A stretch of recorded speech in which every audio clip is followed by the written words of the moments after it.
Hola a todos, bienvenidos a este StíoCast de verano. Y como dice la propia palabra estío, tenemos que hablar de calor y nos vamos a ir a un lugar calentito. Vámonos a ponernos un poco en situación. Estamos a finales de 1942. Las grandes ofensivas de los submarinos alemanes ya se han ido mitigando. La época más dura para los aliados ha pasado, pero aún así, pues la guerra submarina sigue siendo un problema. Y sigue siendo un problema. Vamos a ir ahora a buscar el contexto geográfico en un océano muy concreto, el Índico. ¿Por qué? Por el Índico pasaban unas importantísimas vías de comunicación aliadas. Era la vía mercante que llevaba por el canal de Suez hacia Egipto, todos los buques que entraban por el estrecho de Hormuz y que iban a Irán, que permitían mandar mucho material del préstamo y arriendo a la Unión Soviética, y por supuesto las comunicaciones que desde el Cabo de Buena Esperanza en Sudáfrica unían el Reino Unido con su colonia de la India y con Australia. Como digo, un lugar muy sensible. Un lugar muy sensible en el que se produjo o apareció un problema. Este problema tenía un nombre concreto, Ehrenfels. El Ehrenfels había sido un carguero de unas 7.000 toneladas de la naviera Hansa, que nada más estallar la guerra, como hicieron todos los cargueros beligerantes, fue, en este caso alemán, fue a refugiarse a un puerto neutral, Marmagoa. Marmagoa, que era el puerto de la colonia portuguesa de Goa, que está, digamos, en la cara sudoeste de lo que es la península del Deccan, de la península de la India. Una vez en Marmagoa, lo primero que hicieron las autoridades portuguesas, tanto con el Ehrenfels, que es este barco que decimos, como con otros dos muy similares, Drachenfels y Braunfels, que se habían refugiado con él, y el mercante italiano Anfora, fue desactivarlos, es decir, hacer lo que fuera posible para que no pudieran contribuir al esfuerzo de guerra. Y para ello, la medida básica, la medida de manual, era incautarse los equipos de transmisiones de los barcos. Si los barcos no podían transmitir, obviamente no podían recibir instrucciones militares y quedaban anulados como posible arma de guerra o de apoyo a la guerra. Obviamente, los marineros de estos barcos no quedaban incomunicados. El eventual cónsul alemán en Goa se encargaría, de hablar con ellos, de mantenerlos informados de lo que pasaba y de decirles lo que podían y lo que no podían hacer. El caso es que a bordo del Ehrenfels hicieron trampa, porque no tenían un solo equipo de transmisiones, tenían dos. Tenían un emisor receptor de reserva muy potente que decidieron instalar en la bodega para poder comunicarse sobre todo con los submarinos alemanes que cruzaban por el Océano Índico.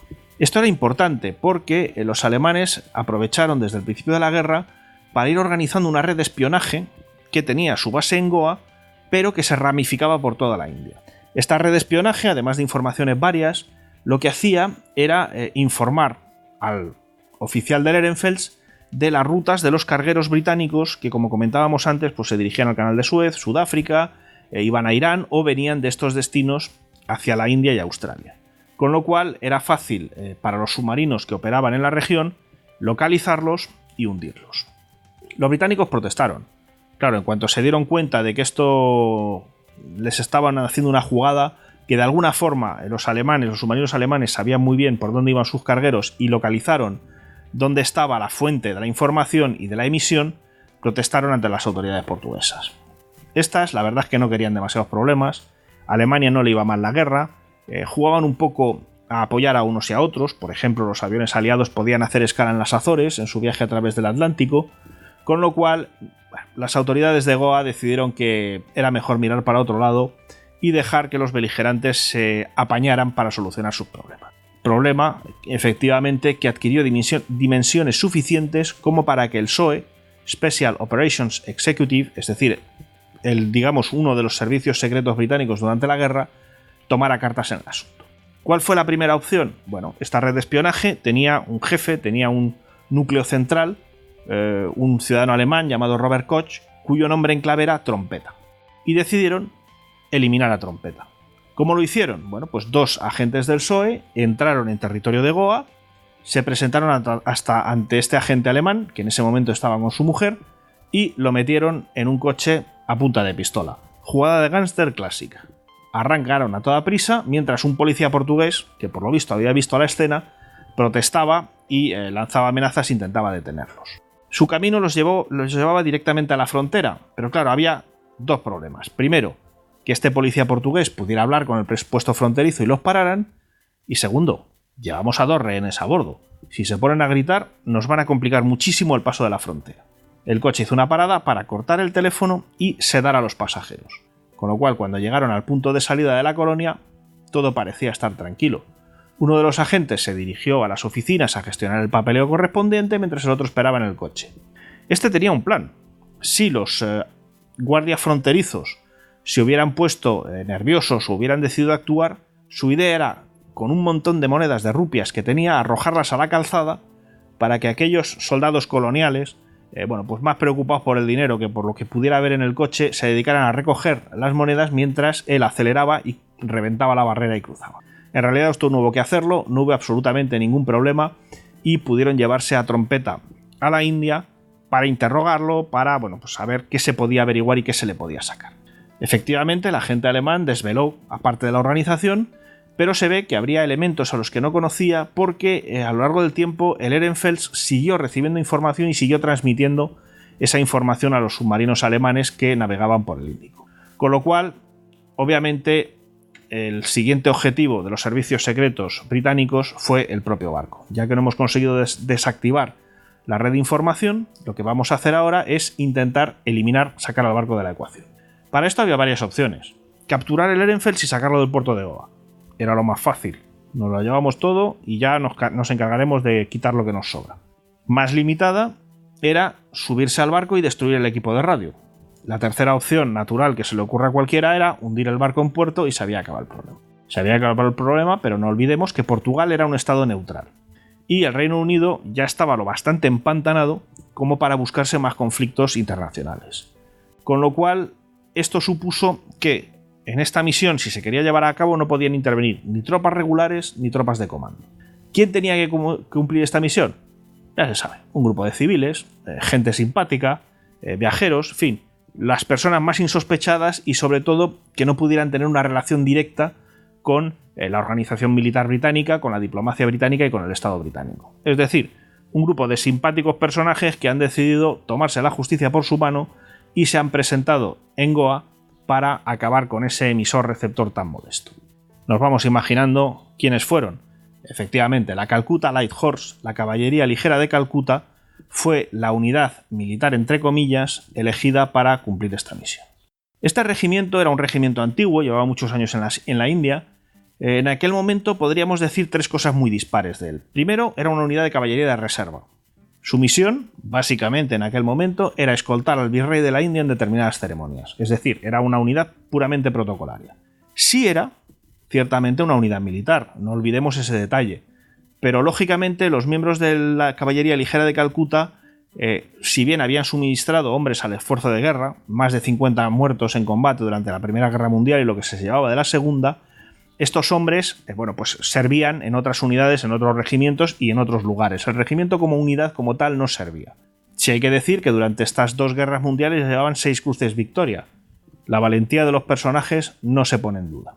La tercera, cosa que podemos decir, la más cercana a lo que eran realmente, es que era un club social, muy del estilo británico, con sus tradiciones, con sus formas de ser, que en aquel momento además estaba formado sobre todo por personas mayores de 40 años, que o bien por motivos físicos, o bien porque sus empresas eran importantes para el esfuerzo de guerra, o porque eran funcionarios de alto rango, pues no habían podido alistarse para ir a combatir. Una de las características, por ejemplo, de este regimiento es que los oficiales se elegían democráticamente. Cualquiera que entrara en la caballería ligera de Calcuta, fuera cual fuera su rango y su estatus, empezaba como soldado raso. Y tenía que ir consiguiendo méritos para ascender. Uno de los hechos curiosos. Como digo, era una unidad, era un club civil. Pero el PSOE dio con un personaje interesante. El comandante en jefe del regimiento en aquel momento era el coronel William H. Grice. Y William H. Grice, como muchos de los hombres que estaban allí, tenía muchas ganas de participar en la guerra. Querían hacer algo, querían aportar lo suyo. Grice, de hecho, era un personaje con experiencia militar. Había estado en el raid de Zeebrugge el 23 de abril de 1918, un ataque comando británico a una base de submarinos alemana que se parecía bastante a lo que se pretendía hacer en Goa, es decir, un asalto sorpresa al puerto para hacerse con el barco, es decir, ya hemos hablado de estos tres objetivos, llevárselo, destruir la radio o hundirlo. Bien, la misión, tal y como estaba planificada, se estructuró en 3 elementos diferentes. Por el lado del grupo de asalto, Grice se encargó de reunir un equipo de 20 hombres. La mayoría pertenecían a la caballería ligera de Calcuta. 4 de ellos fueron reclutados en el regimiento rival. Ya se sabe, todo pueblo tiene un pueblo enfrente que no le cae bien, todo regimiento tiene un regimiento enfrente con el que se compite a muerte, siempre y cuando no haya muertos. En este caso, el Calcutta Scottish. Además, como había muchos marineros a bordo de los barcos alemanes, claro, aquellos civiles no podían ir tranquilamente a cumplir esta misión, algo había que hacer. Entonces se les metió en un proceso de entrenamiento feroz. Había que mejorar sus capacidades de lucha cuerpo a cuerpo, había que mejorar su físico, en fin, había que hacer de estos cuarentones, dicho sea con todo el respeto, pues las mejores máquinas de guerra posible, ¿no? Se dice que uno de los sargentos encargados de este entrenamiento comentó: si estos son la caballería ligera, ¿a qué se parecerán los más pesados? Bien, parece que no eran el soldado ideal, pero se fueron preparando. El otro elemento de esta misión fue el Fibe. El Fibe era una barcaza fluvial que se había bastante vieja, bastante cochambrosa, que se utilizaba para dragar el fondo del río Hooghly. El Hooghly es un ramal del Ganges que pasa por Calcuta y desemboca en el mar al sur de esta ciudad. Había mucha arena, el Hooghly arrastra mucha arena y es necesario periódicamente ir abriendo canales navegables para los barcos. Esa era la misión del Fibe. Al mando se pondría al capitán Bernard Davis, que había sido oficial de destructores de la Royal Navy, y se buscó una tripulación de hindúes que, a cambio de una doble paga, pues estaban dispuestos a sacar esta barcaza fluvial a mar abierto, eso sí, muy cerca de la costa, para llevarla primero hasta Cochín y luego hasta Goa. Cochín es uno de estos pueblos de la península de la India, donde se estaba previsto que estos 20 comandos, estos 20 civiles muy motivados de la caballería ligera de Calcuta, se reunieran con el Fibe, embarcaran para llevar a cabo su misión. Uno de los elementos curiosos, ¿no?, de este viaje es que todos aquellos civiles tuvieron que justificar de alguna manera por qué se iban de casa. Es decir, no era cuestión de decir a la esposa: voy a hundir unos barcos alemanes en un puerto en Goa, no te preocupes, vuelvo enseguida. Dado que la red de espías alemanas seguía existiendo, se hacía necesario guardar el secreto lo más posible. Por supuesto, sin mosquear a las parejas, cómo que te vas de viaje, con quién te vas, de qué va esto. Una de las anécdotas cuenta que uno de los miembros de la misión escribió una colección de cartas que mandó a un amigo a otra ciudad de la India para que se dedicara a enviárselas a su mujer cada 2-3 días, en fin, como si él estuviera allí. Todo tipo de trucos. Una vez que el Fibe llegó a Cochín, pues estos soldados embarcarían por grupitos de 2, de 3, poniendo cara de inocencia, como quien dice, tensos pero tranquilos, para que nadie notara que había algo raro en esta maniobra. Habíamos hablado de 3 elementos. El tercero fue Jock Cartwright. Jock Cartwright, este personaje, era un ejecutivo, tenía una compañía que se dedicaba al yute y por razones de físico, pues no había podido entrar en este grupo de asalto de 20 hombres. Pero tenía 2 cosas a su favor. Le gustaba la aventura y tenía dinero.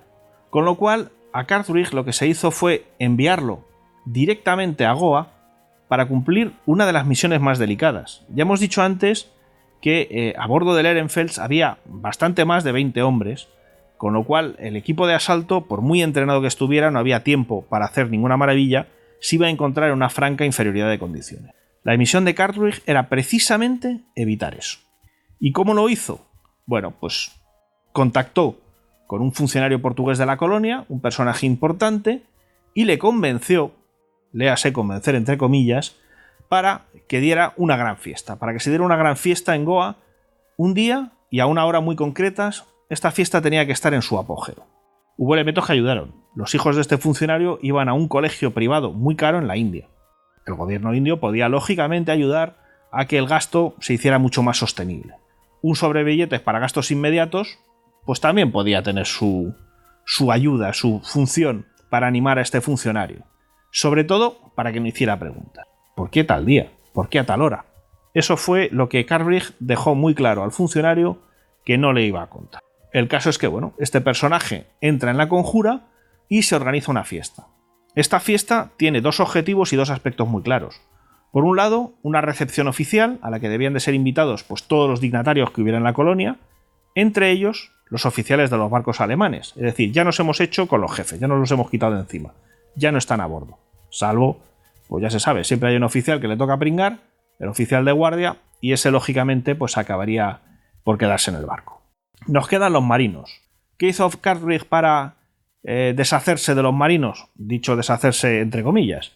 Bueno, pues haciéndose pasar por un antiguo marinero con mucho dinero, acudió a uno de los burdeles de Goa y explicó al propietario que lo que él quería era organizar una gran fiesta para todos los marinos que hubiera en el puerto, para que todos los burdeles de Goa fueran gratis. No solo una noche, sino toda la semana que englobaba el 9 de marzo.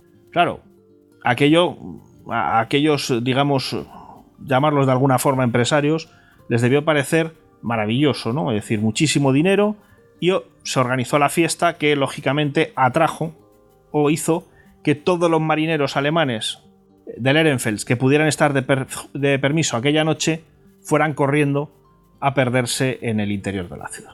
A las 22 horas del 9 de abril, un día concreto, a una hora concreta, los oficiales que estaban en la recepción, en una villa un poco por encima del puerto, oyeron el ulular de las sirenas del Ehrenfels. Algo está pasando. Rápidamente están atacando el barco. ¿Cómo es posible? Comenta el funcionario portugués que estén atacando el barco. El caso es que los oficiales salieron corriendo cuesta abajo camino de la costa. ¿Qué había pasado?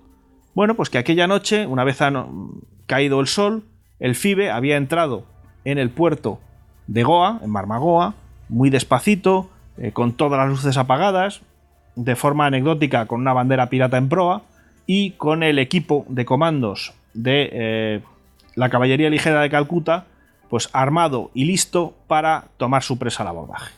Parece que nadie se dio cuenta de la presencia de esta barcaza, son en general bastante bajas, hasta que se abarroaron en Ehrenfels.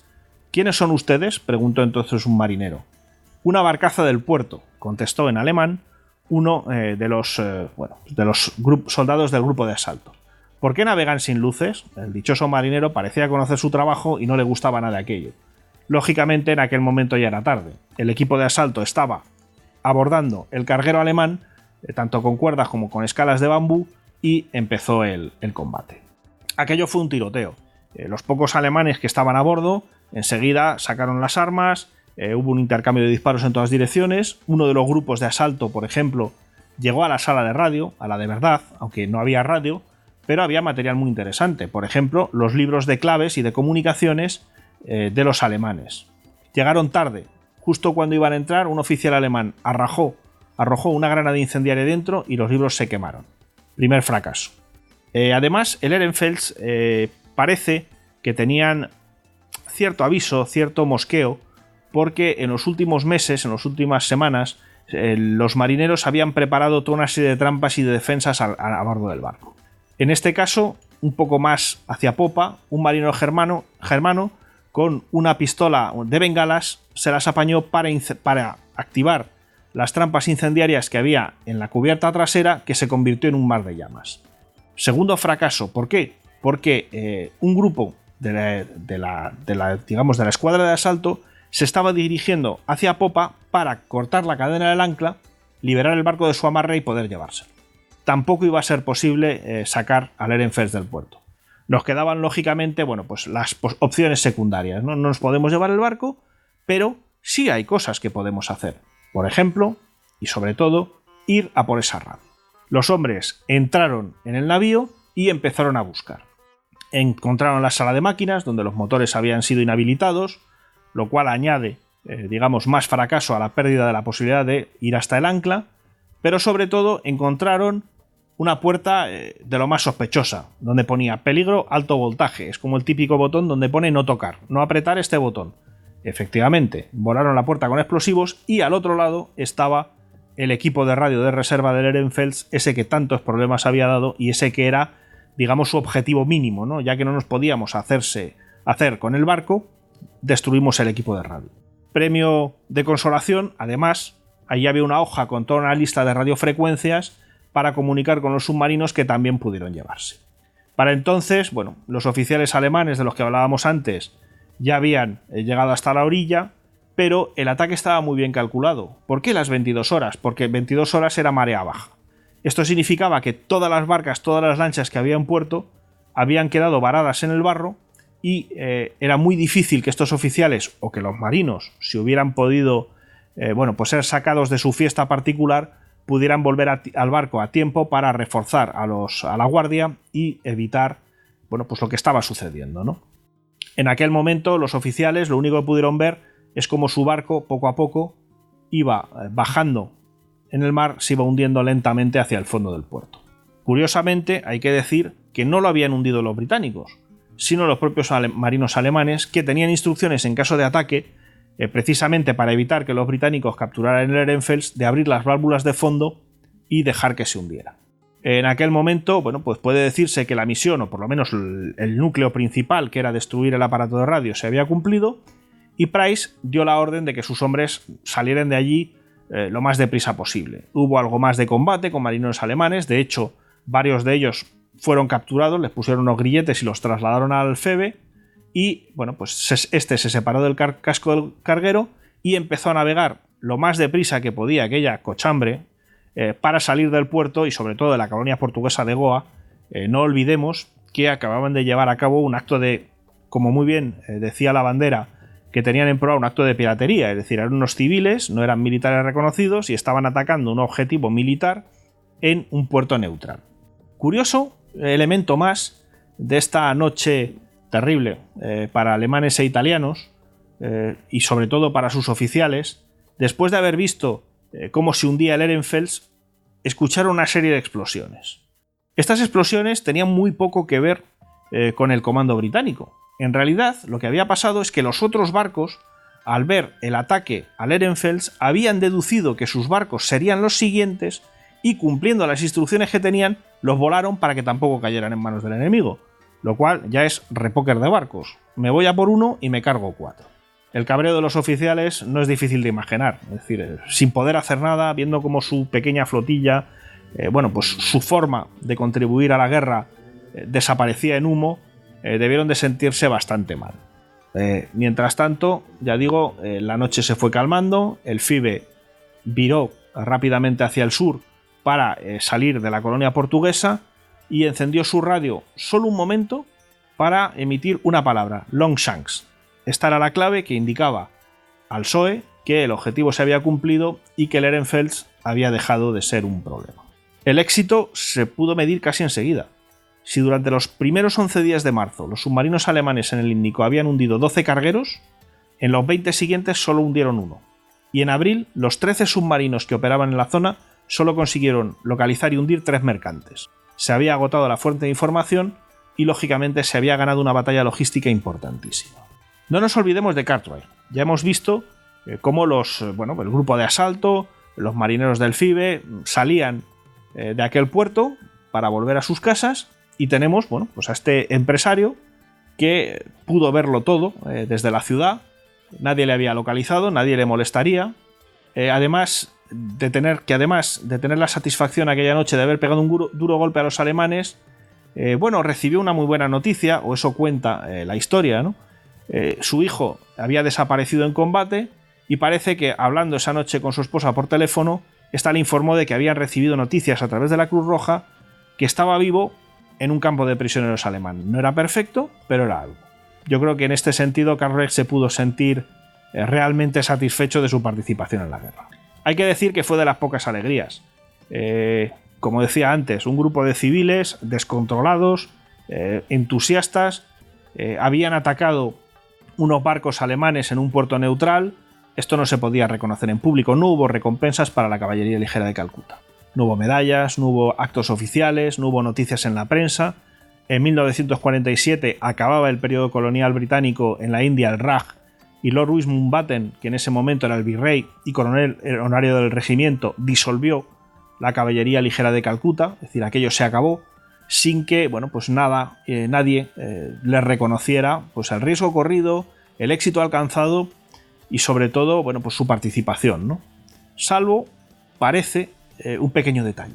Tras aquella misión empezaron a circular unos caballitos de mar tocados con un sombrero en forma de joyas. Joyas que unos empresarios de la India, de la zona de Calcuta curiosamente, regalaban a sus esposas y novias y que habían diseñado ellos mismos. parece que había un segundo sentido. Eran los hombres de la Caballería Ligera de Calcuta que fabricaban un recordatorio, digamos, para aquellos iniciados de aquella misión, para que, bueno, pues se supiera, se viera que había una medalla extraoficial o algo por el estilo que recordara su acción. ¿Cuál fue la razón oficial de lo que había pasado en Goa? Bueno, pues como emitieron los noticiarios británicos aliados, digamos lo que la propaganda se encargó de difundir fue que los marineros alemanes e italianos, deprimidos, hartos de guerra, cansados de llevar 4 años atascados en aquel puerto, habían decidido hundir sus propios barcos. Y se acabó el problema. Con el tiempo, porque a más de uno le sonará esta historia, más concretamente en 1980 el director Andrew V. McLachlan dirigió la película The Sea Wolves, Los Lobos Marinos, en la que Gregory Peck era Lewis Henry Owain Pugh, el oficial británico que había diseñado la operación. Roger Moore era el capitán del FIBE, David Niven era el comandante, el coronel Grice, de la Caballería Ligera de Calcuta, y Trevor Howard era el propio Carmichael. Entre todos nos narran cinematográficamente, junto con otros muchos actores, pues lo que fue la última carga de la Caballería Ligera de Calcuta. Y hasta aquí llegamos por hoy. Hasta un próximo StioCast, quién sabe, tal vez en algún lugar un poco más fresquito.